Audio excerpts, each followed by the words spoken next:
Team पर हुई पैसों की बरसात हो गई है। एशिया कप जीतने पर बीसीसीआई ने खजाना खोल दिया है।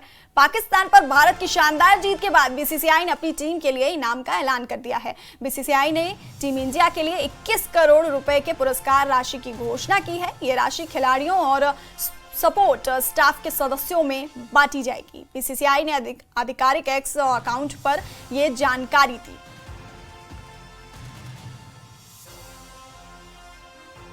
तो बीसीसीआई की तरफ से ये इनाम यहाँ पर पुरस्कार कह सकते हैं कि खिलाड़ियों के लिए एशिया कप जीतने पर बीसीसीआई ने खजाना खोल दिया है और पाकिस्तान पर भारत की शानदार जीत के बाद बीसीसीआई ने अपनी टीम के लिए इनाम का ऐलान किया है। बीसीसीआई ने टीम इंडिया के लिए 21 करोड़ रुपए के पुरस्कार राशि की घोषणा की है और ये राशि खिलाड़ियों और सपोर्ट स्टाफ के सदस्यों में बांटी जाएगी। बीसीसीआई ने आधिकारिक एक्स अकाउंट पर ये जानकारी दी।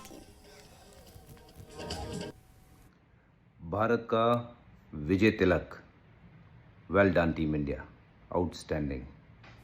कहाँ पड़े हो चक्कर में, कोई नहीं है टक्कर में।